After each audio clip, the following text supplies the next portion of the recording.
Good morning, Ram Ram. स्वागत है आप लोग का एक और नए वीडियो में। आशा करती हूँ आप सब लोग बहुत ही अच्छे होंगे। तो जो भी मेरी बहनें सिलाई करती हैं उनका काम क्यों नहीं चल रहा, काम में फिनिशिंग क्यों नहीं आ रही, स्पीड क्यों नहीं बढ़ रही है, कौन सा सामान आपके लिए रखना बहुत ज़रूरी है, आपका होम बुटीक कैसा होना चाहिए, रेट लिस्ट कैसी होनी चाहिए कि कस्टमर खिंचे आएँ, वही सब मैं आपको बताऊँगी।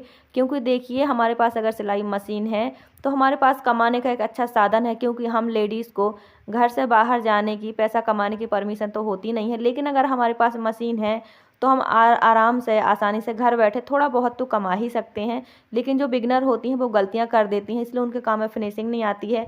तो सामान बहुत इंपॉर्टेंट है, सामान कैसा होना चाहिए, कितना होना चाहिए, वो तो चलिए मैं आपको दिखाती हूँ कि आपके पास क्या क्या सामान होना चाहिए। देखिए, बहुत सारी बहनें घर बैठे सिलाई तो करती हैं और करना भी चाहती हैं, लेकिन उन्हें बहुत सारे सामान का नॉलेज नहीं होता है, ज्ञान नहीं होता है कि कौन से सामान का यूज़ कहाँ करते हैं, कैसे करते हैं।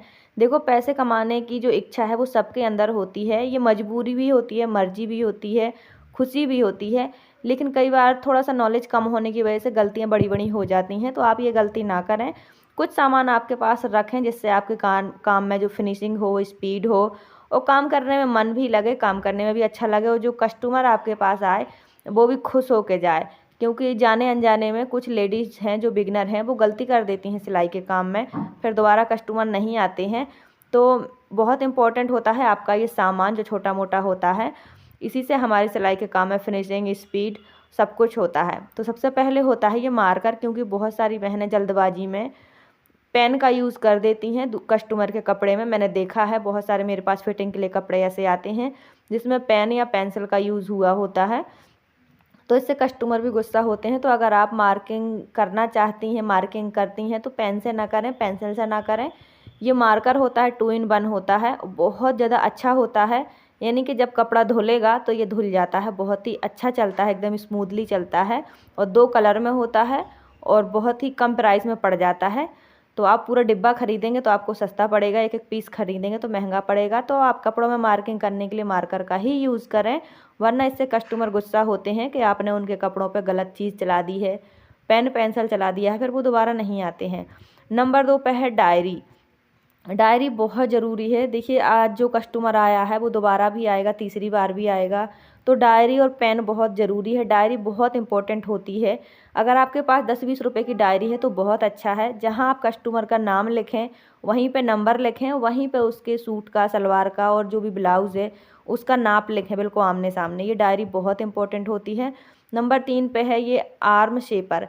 ये आर्म शेपर बिगनर के लिए बहुत अच्छा होता है। देखिए, क्या है कि जब हम ऐसे सीखते हैं ना चीज़ों को सामने रख के, यानी कि आसान तरीके से सीखते हैं, तो जल्दी समझ में आ जाता है। तो आर्म शेपर बहुत ही अच्छी फिनिशिंग देता है आर्म को, और ये मुझे 40 रुपये का पड़ा था। वैसे मैंने इन सब चीज़ों के बिना ही सीखा है, लेकिन आप इन सब चीज़ों को ज़रूर से रखें। ये काम को फास्ट करता है और अच्छी फिनिशिंग के साथ करता है। नंबर 4 ये पिन है। ये पिन बहुत ही अच्छी हैं। अगर आपके पास हैंड मशीन है ना, तो ये आपकी बहुत हेल्प करेंगी। कई बार कपड़ा इधर उधर सरक जाता है और बिगनर को बहुत प्रॉब्लम होती है कपड़े में, कभी टेढ़ी सिलाई हो जाती है, कभी कुछ हो जाता है तो सिलाई खोलनी पड़ती है। लेकिन अगर आप ये पिन लगा देंगी और फिर काम करेंगी ना, तो सिलाई एकदम सीधी चलेगी, आपका डिस्टर्ब नहीं होगा हाथ। क्योंकि हैंड मशीन में बहुत प्रॉब्लम होती है, एक हाथ से मशीन चलानी होती है, एक हाथ से कपड़ा संभालना होता है। अगर आप ये पिन लगा दो तो कपड़ा संभला रहता है और इन पिन लगा के गले बनाने में बहुत आसानी होती है। नेक्स्ट है ये पैंट शेपर।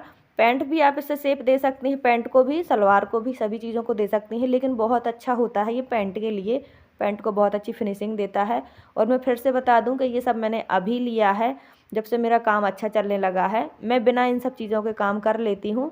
पहले मेरे पास पैसे की सुविधा नहीं थी तो मैंने कभी कुछ नहीं खरीदा, बस मैंने ऐसे ही सीख लिया और मैं करने लगी हूँ। पर अगर आप बिगनर हैं, शुरुआत कर रही हैं, तो ज़रूर लें। और ये है स्टेट स्केल, ठीक है। एक आती है प्लास्टिक की, और सॉरी, एक लकड़ी की आती है, एक प्लास्टिक की आती है, और ये वाली है। ये बहुत स्ट्रॉन्ग होती है और काफ़ी लंबी होती है, एक ही बार में हो जाता है। इस पर आप जो भी ये मोटी सी स्केल होती है, कपड़े पे रखो, सीधे मार्किंग कर दो। और ये है चिटपिट बटन। चाहे आप ब्लाउज़ बना रहे हो या सूट बना रहे हो, इसको शोल्डर पे ज़रूर से लगाएं। अंदर जो भी पहना है उसे सिक्योर करके रखता है ये अंदर की तरफ। तो चिटपिट बटन बहुत ज़रूरी है, क्योंकि बहुत सारे लोगों के कपड़े गिरते हैं, मतलब जो कंधे हैं वो गिरते हैं, चाहे सूट के हों चाहे ब्लाउज़ के हों। पर मेरे कस्टमर के आज तक मेरे सिले कपड़ों के कंधे नहीं गिरे हैं, पर फिर भी मैं अपनी ज़िम्मेदारी समझती हूँ, इसलिए मैं लगा देती हूँ ये बहुत ज़रूरी है, चिटपिट बटन ज़रूर से लगाएं। और ये है लेडीज़ हुक। तो मैं आपको बता दूं कि मैं ब्लाउज़ नहीं मेरे यहाँ सिलवाता कोई, इसलिए हुक की ज़रूरत नहीं है। लेकिन फिर भी अगर आपको ये क्या है, छोटी मोटी चीज़ें हैं, रखना ज़रूरी है। कभी कभी काम आ जाता है और बहुत जल्दबाजी में आता है, तो फिर हमें ढूंढनी पड़ती हैं चीज़ें। तो मैं ये लेडीज़ हुक रखती ज़रूर हूँ कि अगर कभी कोई काम आ जाए तो फिर मुझे बाज़ार में ये ढूंढते ना फिरना पड़े। तो मैं ये सब रखती हूँ, ये ज़रूरी चीज़ें हैं। अगर आपके पास मशीन है, आप काम करती हैं, तो ये सब चीज़ें बहुत ज़रूरी हैं। तो लेडीज़ हुक भी आप ज़रूर से रखें। और ये है इलास्टिक। तो फ्रेंड उसी रेट में इलास्टिक अच्छी क्वालिटी की भी आती है, मतलब चौड़ी वाली भी आती है और थोड़ी कम वाली भी आती है। तो जब पैसा उतना ही देना है तो आप अच्छी चौड़ी वाली इलास्टिक लें। और ये जो मेरे हाथ में है ये कम चौड़ी वाली है। तो ऐसे बुद्धू बना देते हैं जो बड़े दुकान वाले होते हैं, तो मेरे बच्चों को उन्होंने ये पकड़ा दी थी और रेट वही है। तो मैं हमेशा अच्छी वाली ही यूज़ करती हूँ और ये मेरे पास आज तक रखी है, मैंने कभी यूज़ नहीं की है। और ये है इंची टेप। इंची टेप आप अच्छा वाला रखें और हो सके तो 2 इंची टेप रखें, क्योंकि घर में बच्चे होते हैं, बच्चे कभी इधर उधर कर देते हैं। लेकिन मेरे घर में छोटे बच्चे नहीं हैं, इसलिए मैं एक ही रखती हूँ। और इंची टेप बहुत इम्पोर्टेंट है और उससे भी ज़्यादा इम्पोर्टेंट है आपकी याददाश्त, क्योंकि आपने जो नापा है उसे याद रखें और जो नापा है वही लिखें, क्योंकि उसी के अकॉर्डिंग कटिंग होगी। ये बहुत ज़रूरी है। बहुत सारी बिगनर गलतियाँ कर देती हैं। और ये है पाइपिंग थ्रेड। पाइपिंग थ्रेड कई प्रकार का आता है, अलग अलग शेप में आता है, अलग अलग कलर में आता है और रेडीमेड पाइपिंग भी आती है। लेकिन रेडीमेड पाइपिंग ये जो आपके सामने दिख रही है, मैंने पिक्चर भी लगा रखी है, ये महंगी पड़ जाती है। 7 रुपये मीटर से 10 रुपये मीटर तक पड़ जाती है रेडीमेड, अलग अलग कलर में होती है। लेकिन जो थ्रेड है ये सस्ता पड़ जाता है, 15-16 रुपये का पूरा ये गिट्टा आ जाता है, इसमें बहुत होती है। तो किसी भी कपड़े पे आप इसे बना लो, बहुत आसान होता है। मैं किसी दिन आपको पाइपिंग बनाना भी दिखाऊंगी, बहुत आसान होता है। तो अगर आप इस तरह पूरी इसकी थ्रेड खरीद लोगे तो सस्ता पड़ेगा। अगर आप अलग अलग कलर की ऐसी बनी बनाई खरीदोगे तो आपको बहुत महंगी पड़ेगी। इसीलिए मैं पाइपिंग थ्रेड ही रखती हूँ। अगर किसी को बनवाना हुआ तो बहुत सारे कपड़े होते हैं मेरे पास कतरन के, तो मैं उसी कलर के मैं इस पाइपिंग थ्रेड को लगा के बना देती हूँ। और बहुत इम्पोर्टेंट है कैंची, ठीक है। अगर हम अपने कपड़े कट करते हैं तो देखो कुछ कम ज़्यादा भी हो जाए तो चल जाता है ना। लेकिन अगर आप कस्टमर के कपड़े कट करते हो तो कस्टमर बहुत बारीकियां देखते हैं। देखिए क्योंकि वो हमें पैसे देते हैं तो बारीकियां तो हर कोई देखता है। तो कैंची बहुत इम्पोर्टेंट है, जैसी कटिंग होती है वैसी ही स्टिचिंग होती है। अगर कैंची ख़राब हो तो कटिंग में फिनिशिंग बिल्कुल भी नहीं आती। इसलिए आपकी जो कैंची है उसकी धार अच्छी हो, कैंची अच्छी हो। ये कैंची जो बजनी कैंची होती है उससे कटिंग बहुत अच्छी होती है। तो आप कैंची जो है वो अच्छी धार वाली रखें, बहुत ज़रूरी है। जब हम किसी और का काम करते हैं तो ये सब चीज़ों का बहुत ध्यान रखना होता है। कई बार अगर कैंची की धार अच्छी नहीं है तो कपड़ा ऐसे कटता है जैसे चूहा ने काट दिया हो, है ना। तो इसीलिए आप अपनी कैंची अच्छी रखें, उसमें धार अच्छी रखें, बहुत ज़रूरी होता है। और सबसे इम्पोर्टेंट बात है कि अगर आपके घर में छोटे बच्चे हैं तो मशीन को बहुत संभाल के रखें, इस सुई में धागा ना लगा के रखें। और बच्चे हैं तो ये सुई को नीचे दबा कर ही रखें, फुट को गिरा के रखें। क्योंकि मेरी एक फ्रेंड है तो उनके बच्चे के हाथ में सुई चुभ गई थी और 2-3 टाँका लग गए थे, क्योंकि छोटा बच्चा था, उसने पता नहीं क्या किया कैसे किया। तो ये मैं आपको इसलिए बता रही हूँ कि ये छोटी छोटी बातें जो है ध्यान रखने की होती हैं। घर में बच्चे हैं तो सावधानी रखना ज़रूरी होता है। तो ये है बुकरम। सो फ्रेंड बिगनर क्या करती हैं कि रेडीमेड गले ले लेती हैं और बनाती हैं आसानी से, फिर वो कभी सीख ही नहीं पाती हैं। तो आप बुकरम ले लें, और पेस्टिंग वाली थोड़ा महंगी पड़ती है, तो आप ये सिंपल वाली बुकरम ले लें। इसी पे गले कटिंग करना सीखें और जो पोंचे कटिंग करना सीखें तो सही रहेगा। गले कटिंग आप खुद करेंगी तो आपको जल्दी समझ आएगा, जल्दी सीखने मिलेगा। अगर आप रेडीमेड का यूज़ करेंगी तो फिर आपको समझ नहीं आ पाएगा। हाँ थोड़ा सा वेस्ट तो होता है बिगनर से, शुरू में बुकरम भी वेस्ट हो जाती है गले वाले बनाने में, लेकिन सीखना है तो थोड़ा बहुत सब कुछ आपको मैनेज करना पड़ेगा। तो आप रेडीमेड का यूज़ ना करके खुद कटिंग करें गले। अगर कुछ बिगड़ेगा तभी तो कुछ बनेगा, इसलिए मैंने आपको ये बताया है कि आप खुद गले कट करें, डिज़ाइन बनाएं, तो आपके लिए बहुत ही अच्छा होगा। भले रेडीमेड का ज़माना है, लेकिन जितना हम खुद करते हैं, जितना हम खुद बिगाड़ते हैं, उतना ही हमें बनाना सीखने का अनुभव मिलता है, उतना ही सही रहता है। कभी कभी रेडीमेड करना, यूज़ करना सही है, पर रेडीमेड के भरोसे रेडीमेड पर डिपेंड रहना गलत है। इसीलिए आप खुद गले बनाएं, खुद पोंचे बनाएं, डिज़ाइनर चीज़ें खुद बनाएं। कुछ जो ख़राब होता है उसे होने दें, उससे कोई बात नहीं। अगर हमें सीखने मिलता है तो नुकसान नहीं, फ़ायदा भी उसमें होता है। तो फ्रेंड ये सब जो सामान था वो मैंने आपको दिखा दिया है। और धागे भी देखो 2 तरह के आते हैं, उसी 5 रुपये में अच्छा वाला धागा भी आता है, उसी 5 रुपये में दुकान वाला हमें लो क्वालिटी का धागा भी पकड़ा देता है। ये चीज़ बिगनर को पता नहीं होती है और वो ले लेती हैं। तो मैं आपको बताऊं कि एक धागा ऐसा होता है कि आप सिलोगे वो तुरंत टूट जाएगा। तो सबसे पहले मैं आपको बॉबिन के बारे में बता देती हूँ। ये कहलाता है बॉबिन और फिरकी। फिरकी है जो गोल गोल होती है, ये जो 4 हैं ये फिरकियाँ हैं, और ये जो 2 हैं ये बॉबिन है। जो मेरे हाथ में है ये बॉबिन कहलाता है। तो बॉबिन 2 तरह के होते हैं। ये जो हमारे घर में नॉर्मल छोटी मशीन होती हैं इसका बॉबिन अलग होता है, और जो बड़े टेलर के पास होती हैं मशीनें, अम्ब्रेला मशीन, उसका बॉबिन अलग होता है। ये चीज़ देखो मैं खुद इतने टाइम से कपड़े सिल रही हूँ, लेकिन मुझे खुद पता नहीं थी, धीरे धीरे मुझे पता चली है। तो जो चीज़ हमारे पास होती है उसका अनुभव ज़्यादा होता है।